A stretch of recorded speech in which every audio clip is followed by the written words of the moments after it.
The movie The Mechanic begins with Arthur Bishop living on his boat near a scenic seaside town. His day starts routinely as he drinks his coffee, listens to his favorite music, and relaxes. Afterward, he steps off his boat and activates an onboard bomb.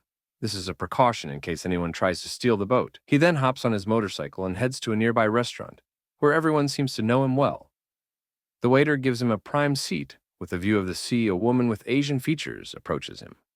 Saying she's been searching for him for some time, she tells him her boss has a job for him to eliminate 3 people and make it look like natural causes. She points out that this should be easy for him given his expertise in this field. She warns that if he declines, she will reveal his whereabouts to several parties that are hunting him, reminding him that he faked his death to escape his past. Bishop notices that the men with her are watching him, clearly posing a threat. He asks to make a call, and while using his phone, he discreetly snaps a picture of her. As she goes to pull out a gun, he counters and disarms her. At that point, her men attack, but Bishop expertly fights them off with his usual skill.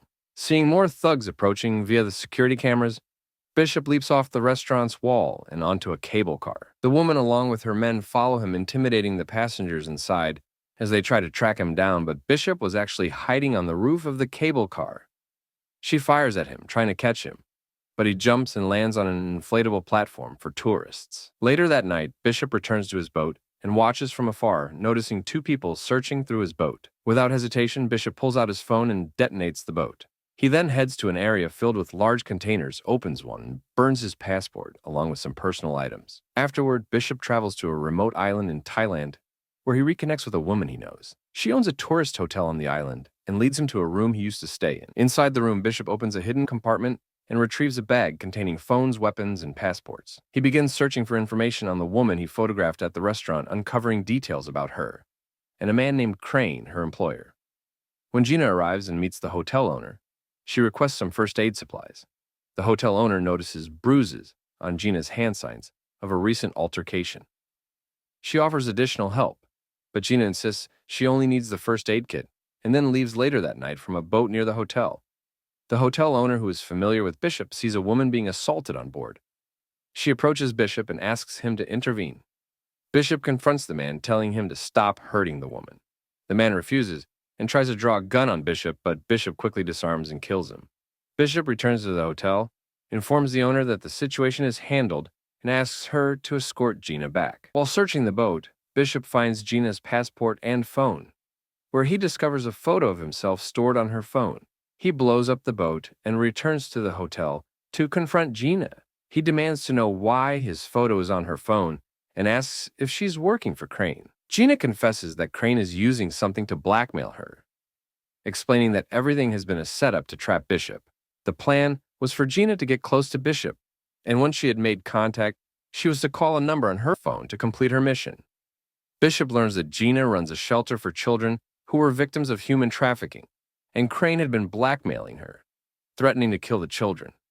If she didn't follow his orders, Bishop notices a boat approaching the island, carrying men who begin to monitor the area. He instructs Gina to pretend they're getting along, which she does. Gina then apologizes to him, explaining that she had no choice because the children meant everything to her. Bishop sympathizes, telling her he understands, as he grew up an orphan himself. He reveals that both he and Crane were once bought by a gangster. Bishop managed to escape, but Crane didn't, and he was punished for causing Crane to resent Bishop afterward.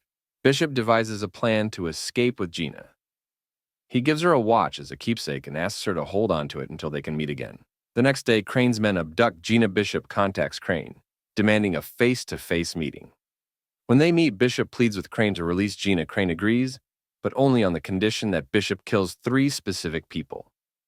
He hands Bishop a file containing information about the targets. The first is an African arms dealer held in a high-security prison that is nearly impossible to access. Crane also gives Bishop a GPS capsule and instructs him to swallow it after completing the mission so they can track him.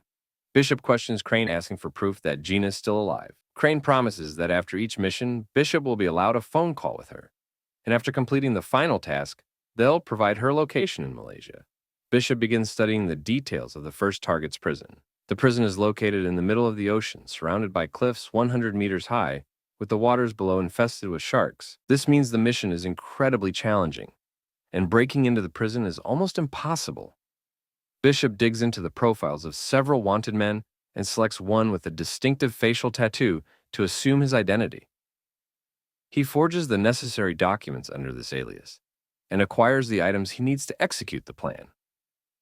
The next day, he deliberately walks into the street where he is arrested and sent to prison. Bishop recalls Crane's warning that unless the deaths appeared accidental, Crane wouldn't come to his rescue. Bishop observes that the arms dealer is always surrounded by bodyguards for protection. Bishop questions a fellow inmate about the arms dealer. The prisoner informs him that the man's name is Krill, and he's infamous for assassinating the president of Liberia. Many have attempted to kill him while in prison, but none have succeeded. When a prisoner tries to assassinate Krill, Bishop intervenes and protects him. Grateful, Krill invites Bishop to dine with him. During this meeting, Bishop seizes the opportunity and kills Krill, making it look like a case of food poisoning. Afterward, Bishop detonates an explosive to breach the prison wall, covering his body with a substance that repels sharks. He then swallows the GPS capsule and dives into the sea. Soon after, the captain of a boat receives a message confirming that Bishop has completed his mission, and they track his location. Bishop contacts Gina via video call, and she tells him he has 36 hours to kill the next target, or they will kill her. Bishop reassures Gina that no one will harm her. Crane then sends Bishop the details of the second target, a billionaire named Adrian who deals in minerals, but secretly runs a human trafficking operation. Adrian lives in Australia in a skyscraper on the 58th floor. His apartment is fortified with concrete walls, bulletproof doors, sensors at every entrance, and fingerprint scanners. Bishop pretends to be interested in renting the apartment directly below the billionaire. He duplicates the keys and carefully maps out the layout of the apartment. Using this information, he creates glass bombs, disguises himself as a maintenance worker, and enters the apartment with the copied keys. From there, he gains access to the glass-bottom pool located in the billionaire's penthouse. Bishop plants the glass bomb, detonating it while the billionaire is swimming, causing him to fall to his death. Meanwhile, during a call with Bishop, Gina cleverly turns her camera toward the number on the boat she's on. Providing Bishop with a clue to its location, Bishop flies to the boat, via helicopter sneaks aboard, and eliminates several guards before being captured.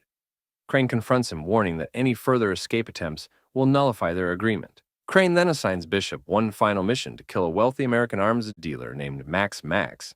Had recently purchased a monument from Bulgarian communism built on a mountain that conceals a submarine repair basin equipped with intercontinental missiles. The facility is nearly impenetrable, and every attempt to breach it has resulted in failure. After the deaths of the previous two targets, Max had increased his security measures significantly. Bishop has 48 hours to complete this task. He learns that Max has requested a medical helicopter, so he hides beneath the aircraft. Upon arrival, Bishop jams the surveillance system and swiftly takes down the guards. As the guards try to escort Max to a secure room within the building, Bishop blows up the elevator. When Max finally reaches the safe room, he finds Bishop waiting for him. Bishop strikes a deal with Max to fake his death and deceive Crane. The plan is for Crane to send his men to recover Max's body, leaving Crane alone on the boat and vulnerable as planned. Max's death is staged, followed by a large explosion at Max's headquarters. When Max falls into the basin, Bishop is there, waiting with an oxygen tank, and together they escape to a nearby island. Bishop contacts Crane demanding Gina's release. Crane refuses, insisting on seeing Max's body. Bishop informs him that Max's body is inside the submarine dock. Crane dispatches his men to the dock to verify Max's death. Meanwhile, Bishop has rigged the area with explosives. As soon as Crane's men arrive, Bishop detonates the bombs, killing them. Crane watches the massacre unfold through security cameras. Bishop boards Crane's boat, swiftly eliminating the guards. During the ensuing chaos, Gina is shot. Crane activates the boat's self-destruct mechanism. Despite the explosions and impending threat, Bishop manages to reach Gina and places her in a survival pod, which detaches from the boat just before it blows up Bishop, then faces Crane in a final fight. Bishop chains Crane up, and the boat explodes. Gina survives, and Max and his crew watch as the wreckage is pulled from the sea later. Gina is shown caring for the children, shocked to find Bishop alive and standing before her. In the final moments, as Max reviews the surveillance footage, he realizes that Bishop had survived by hiding in the steel room, a common feature in boats for emergencies. The movie concludes here. Thank you for watching.